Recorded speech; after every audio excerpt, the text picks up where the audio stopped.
New Orleans, Louisiana. The day dawned with a light mist over the cobblestones of the French Quarter. Inside the modest and cozy cafe called Clementine's, the waitress Elisa Ramos, 29 years old, organized the cutlery with the precision of someone who has been repeating the same ritual for years. The cafe was simple, with a constant scent of cinnamon, rustic wooden tables, and walls decorated with faded paintings by local artists. Elisa wasn't expecting any surprises that Tuesday. She'd worked there for 5 years, always on the morning shift, always smiling, even when the world weighed down her shoulders. Around 9:10 a.m., a woman walked in. She wore sunglasses, a beige coat, and a rare calmness. She asked for a discreet corner and sat down without fuss. Elisa served her as she would any customer. "Good morning. Can I bring you some coffee from the house while you look at the menu?" "Yes, you can, dear. A strong black coffee," the woman said in a calm voice. During the consultation, Elisa noticed something familiar about that presence, the tone, the calm gestures, the welcoming smile. But she didn't allow herself to imagine. She was too tired to dream. At the end of the meal, scrambled eggs with toast and strawberry jam, the woman asked for the check. Elisa brought the receipt as she always did, with a pen stuck in the corner of the paper. The customer signed, smiled again, and stood up unhurriedly.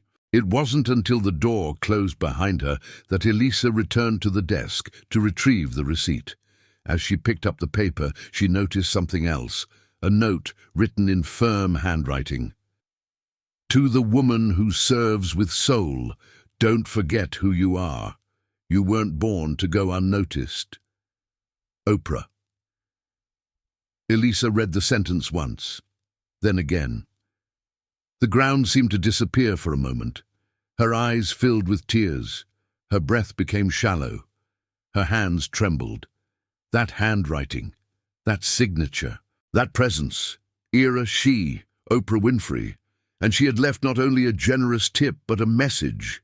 Elisa's world, silently resisting for years, began to shift in that moment, because someone she didn't even know saw her, had seen her whole. And so begins the journey of a woman who, when truly looked at, rediscovers her own brilliance. Elisa arrived home with tears still in her eyes. She lived in a small apartment on the ground floor of an old building, with chipped tiles and windows that creaked when opened. She threw her keys on the counter, dropped her purse on the sofa, and sat down at the kitchen table as if carrying a question too big to be answered in simple words. In his hand, he still held the note. He folded and unfolded the paper as if trying to figure out if it was real. She glanced at the low bookshelf in the corner of the room. Among the cookbooks and old bills sat a cardboard box covered in floral fabric. She hesitated. That box had been there for years, unopened, forgotten, but never ignored. With a deep sigh, he stood, picked up the box, and brought it to the table. Upon opening it, a scent of the past filled the air. Photographs, magazine clippings, worn notebooks, and a VHS tape with a label written in Sharpie, "Monologue, Elisa, 2007. She took a black and white photo. She was 11 years old, performing in a school play. In the background, a banner read, "Arts Week, Young Talents of New Orleans." There were also acceptance letters from a drama school she never got to attend. One in particular, with the letterhead Howard University, where Oprah had studied, made her stop. She remembered. She'd been accepted with a partial scholarship, but her mother got sick, her father disappeared, and she was left to take care of everything. He took a notebook and read a passage written at age 17. "One day I'll be on stage, and when people ask who inspired me, I'll say, the women who resist even when the world isn't looking." Elisa closed her eyes. A wave of emotion washed over her. She remembered the feeling of being on stage for the last time, the light in her eyes, the silence of the audience, the certainty that this was where she belonged. But life didn't wait for his dreams. Jobs, bills, and the exhausting routine arrived, and the stage became just a memory, until that note. That night, she didn't sleep early. She reviewed her old notebooks, rehearsed monologues in front of the mirror, and silently began to relearn her own voice. Before going to bed, he wrote on a loose sheet of paper and stuck it to the wall. I was seen. Now I need to see myself too. The morning sun filtered through the cracks in the blinds as Elisa dressed in a simple blouse and worn jeans and tied her hair in a makeshift bun. Oprah's note was still stuck to the fridge with a flower magnet. Beside it was the sheet of paper with the quote she'd taped the night before. I was seen, now I need to see myself too. He grabbed his backpack and left. His steps were hesitant, as if he wasn't sure whether to follow an impulse or a calling. His destination was a grey building with narrow windows and a wooden sign, Community School of Dramatic Arts, Professor Wallace T. Gaines. Wallace had been her first mentor. The person who taught her that voice has form, that pain can be a performance, and that resistance is also a performance. But they hadn't spoken in almost 10 years. Upon entering the school, the smells returned first. Stage dust, used costumes, rehearsed wood. A group of teenagers were rehearsing a scene in the small theater room. Elisa watched until a deep voice sounded behind her. Elisa Ramos? Or am I seeing a ghost of art? She turned. It was Wallace. His hair was grayer, his glasses were larger, but he had the same steady, welcoming gaze. Teacher, I thought you'd never set foot here again, he said with a half smile. She hesitated. I thought so too. They sat in the chairs of the empty auditorium. The silence between them was thick, made of memories and unspoken words. You had fire, Elisa. You had truth. But it disappeared. She lowered her eyes. I had to take care of my mother, work, pay rent. Life didn't fit on the stage. Wallace nodded, not with judgment but with understanding. And now, why did you come back? She took Oprah's note from her purse. She handed it over silently. Wallace read it, took a deep breath and said, Sometimes we need to be recognized by someone outside to remember what we carry inside. Elisa swallowed hard. I want to go back, Professor. I don't know how, or if I can still, but I want to try. He smiled. Art doesn't close its doors. It just waits. He has a spot in the monologue workshop. It's yours if you want it. She nodded. For the first time in years, a new flame was being born. Not of nostalgia, but of possibility. Before leaving, Wallace called her, Elisa, your voice is still here.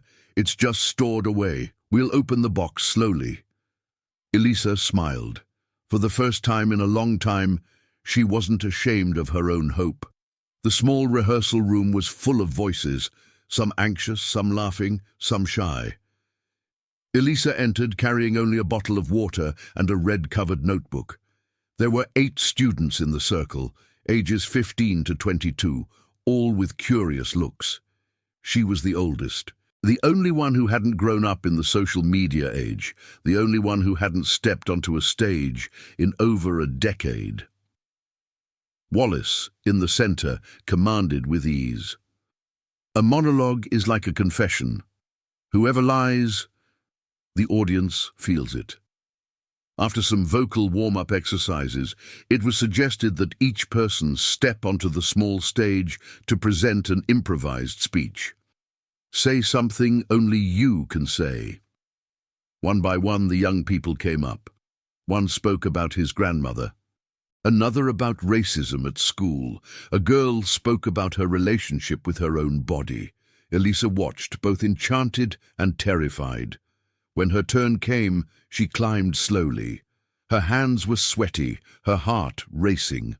Wallace looked at her with an encouraging but unguarded look, as he always had. She took a breath, she looked at the group. Silence. And then it began. My name is Elisa, and I learned to smile while waiting tables, to smile even when it hurt, to smile even when I wanted to scream. But here I don't need to smile to be accepted, right? The group fell silent, not in judgment, in attentiveness. I dreamed of this place for years, but life knocked on the door before art did, and I left the art in the closet, along with the dresses I never had the courage to wear. She stopped. The air felt lighter. Wallace, in a firm voice, said, "This is theatre. This is the beginning." Later, on the way out, a student named Bianca approached. "Your words touched me, because my mother also left everything aside, and today I understand her better." "Thank you," Elisa smiled. Not that automatic waitress smile, a full smile. When he got home, he took the note off the fridge and stuck a new piece of paper on top of it, handwritten, "Scene number 1, recording." The doorbell rang in the early afternoon. Elisa, wearing an apron and with flour-stained hands, trying to recapture her old love of cooking, opened the door with surprise. A woman in a light blazer, a notebook and a camera hanging around her neck greeted her with a professional smile. "Elisa Ramos? My name is Nina Duarte. I'm a reporter for Brisa magazine. I came to talk about your meeting with Oprah Winfrey." Elisa froze. The note, the repercussions, that woman sitting discreetly in the cafe. Everything was now expanding beyond what she could control. "Like you? A friend of mine was at the cafe that morning. She saw you cry when you read the note. She was touched. She shared it on Twitter and, well, it went viral. Thousands saw it. Now everyone wants to know, who is the woman who served Oprah and was seen?" Elisa hesitated. "I'm nobody. Just someone who heard his own voice again." Nina smiled gently. "That's precisely why we want to hear." They sat at the kitchen table. Elisa, still suspicious, answered questions about her past, drama school, her sick mother, and her interrupted dream, but always with the caution of someone afraid of being misunderstood. At one point, Nina pointed to the wall where the note was stuck. "What changed for you after him?" Elisa stared at the paper thoughtfully. "Nothing and everything. The world is still the same, but I look at myself differently. It's as if someone said, 'You have the right to try again.'" At the end of the interview, Nina thanked her and asked for one last question. "If you could say something to Oprah right now, what would you say?" Elisa thought.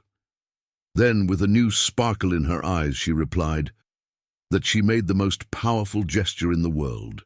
She saw someone, and sometimes that's all we need to get up. 2 days later, the story aired.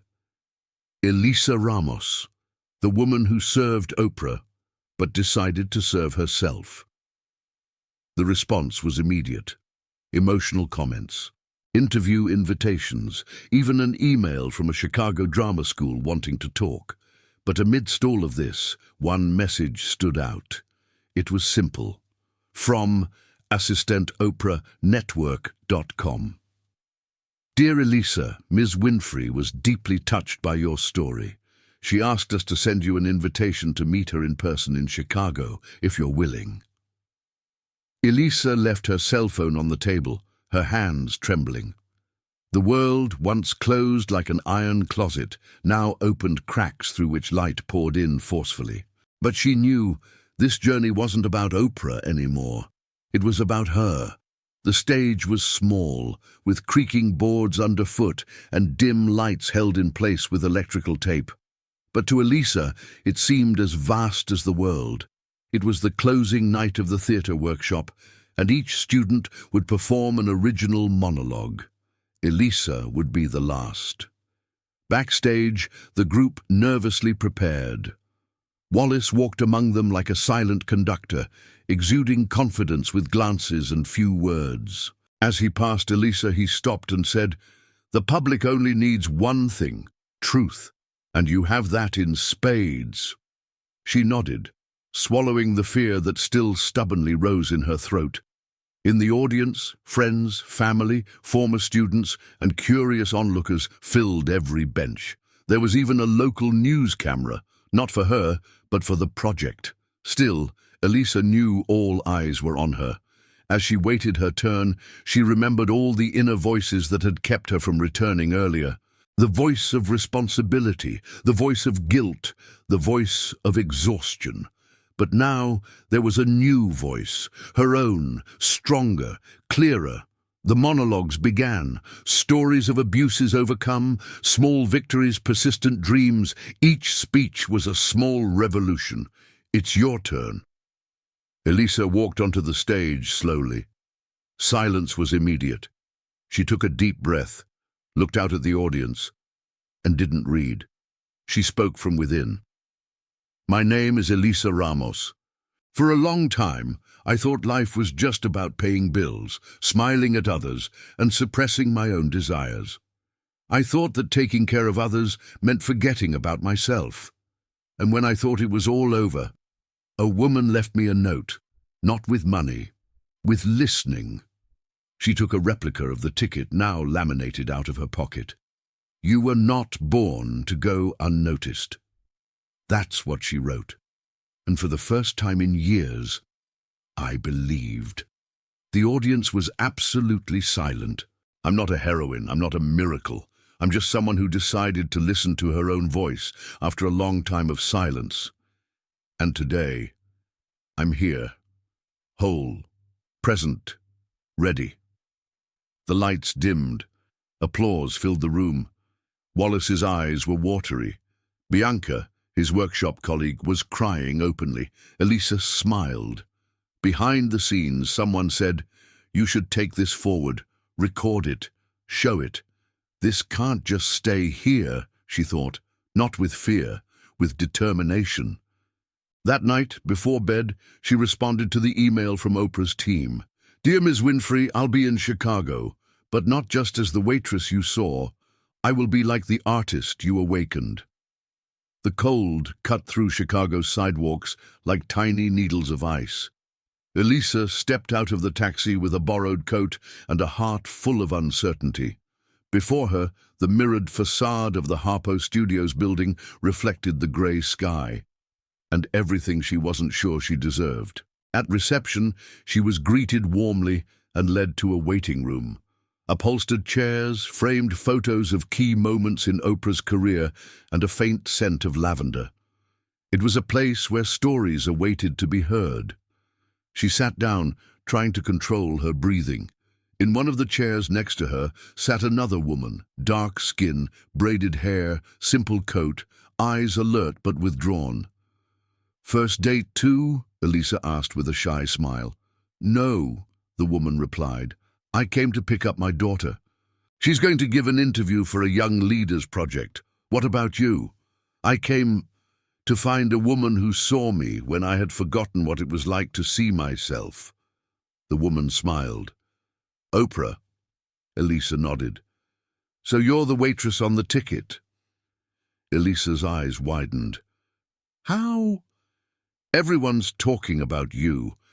I read your interview. I saw your monologue online. You think you're just another one, but you've become a mirror. Elisa remained silent. Sometimes we don't need to change the world. We just need to remind someone that they're still a part of it. The door opened. An assistant called Elisa. Ms. Winfrey will see you now. She stood up, her heart pounding. But before she entered, she turned to the woman and said, Thank you for what you said. The woman smiled. Go there. Take your presence with you. The office was spacious, elegant, and unostentatious. Oprah stood there, smiling as if she were just another woman at a casual gathering. Elisa, good to see you. I don't even know where to begin. So start where it hurt. That's where you came from. They talked for over an hour, about dreams, losses, silent voices, and the power of a gesture.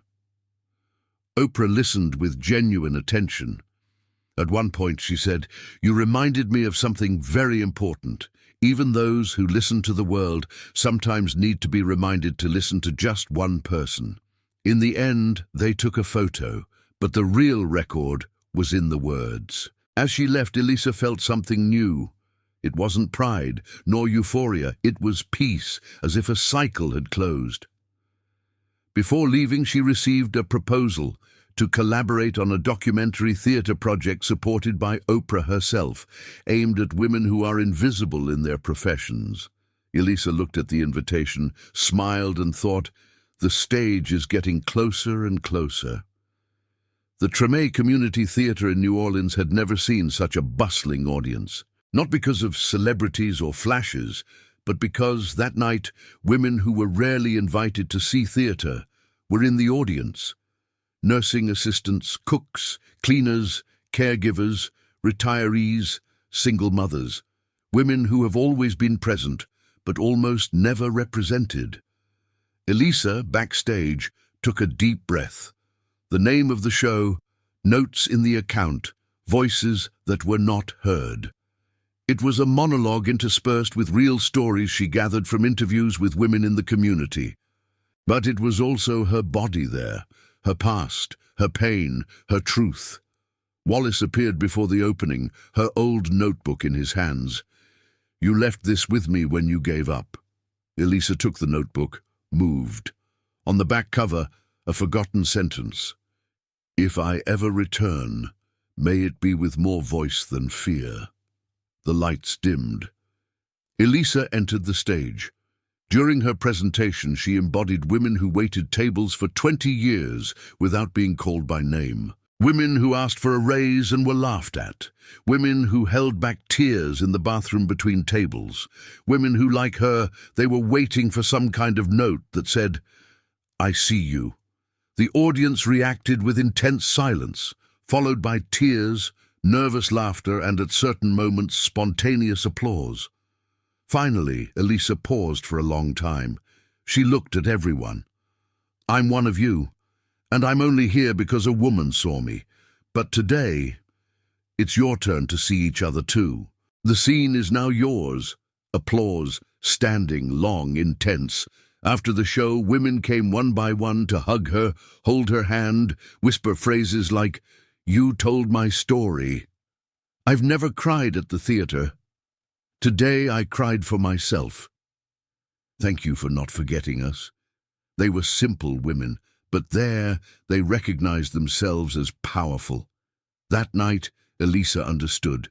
Her stage wasn't made of spotlights. It was made of listening, of mirrors, of feedback. On his way out, he discreetly posted a copy of Oprah's note on the theater's bulletin board, but with a new, handwritten line. "What begins with a look must continue with listening." Elisa's video in Notes in the Account was posted by a university professor on Instagram with the caption, "This woman brought my mother back to the stage of my memory." In less than 48 hours, the video was shared by artists, activists, and teachers across the country. But most importantly, by everyday women. Kitchen assistants, grocery store cashiers, ride-hailing drivers, all commenting the same thing. "She spoke for me." Women's groups began organizing staged readings of Elisa's text in community centers, night schools, and churches. One such performance took place in Atlanta, where 12 women read together, each with their own voice, each with their own story, and all ending with the same line, "I was there too. You just didn't see me." When faced with this unexpected movement, Elisa felt a new pressure. She received invitations for lectures, campaigns, and interviews. But the question that troubled her most was internal. How far does my voice go without getting lost in it? One silent night, Wallace called her for a conversation. "You became a lighthouse, Elisa, but a lighthouse doesn't walk. It guides." She understood. Days later, he created a project called Stage for All, an initiative to form popular theatre groups in peripheral areas and forgotten regions, focusing on real stories of ordinary women. The proposal was not to teach how to act, but to help name what has always been felt in silence. The first workshop took place in Baton Rouge. Elisa didn't lead it alone. She brought along Bianca, her colleague from the monologue workshop, now an actress and facilitator. It was the first step in Elisa's transition from a solitary voice to a multiplier of voices. In an interview with local public radio, they asked, "Do you still want to be an actress?" she thought. Then she answered lightly, "I do, but not alone anymore. I want to be an audience, a stage, and a bridge. I want to be where stories need to be born." Clementine's coffee shop still existed, new colors on the walls, new songs on the radio. But the table in the back, near the window, was still there, with the same sunset view and the same silence that had so often accompanied Elisa. She entered discreetly. She wore a simple dress and a scarf she'd received from a student at the workshop in Baltimore. He sat at the same table as years ago. He ordered a strong black coffee. In her purse, she carried a letter, handwritten. It wasn't for Oprah or Wallace. It was for someone she'd long since left behind, to Elisa from before. She took out the sheet and began to read in a low voice like a ritual. "Dear me, I left you silent for so long. I thought forgetting your dreams was the price of survival. I thought that smiling without feeling was strength, that serving others was nobler than serving yourself. But you resisted in every unspoken monologue, in every notebook kept, in every coffee served with tenderness. Today, I come back here not to rescue you, but to thank you. Thank you for not giving up. Thank you for continuing to write even when no one was reading. I was seen, but now I am the one who sees, and that changes everything." She folded the paper and asked for the bill. When the waitress arrived with the receipt, Elisa smiled. She picked up a pen and wrote, "To the woman who serves with soul, you weren't born to go unnoticed either." He paid, left the note, and left, without waiting for applause, without waiting for anything. On the sidewalk, he took a deep breath. The late afternoon sky tinged the buildings with gold. He walked lightly, knowing that this journey had closed a cycle and opened many others.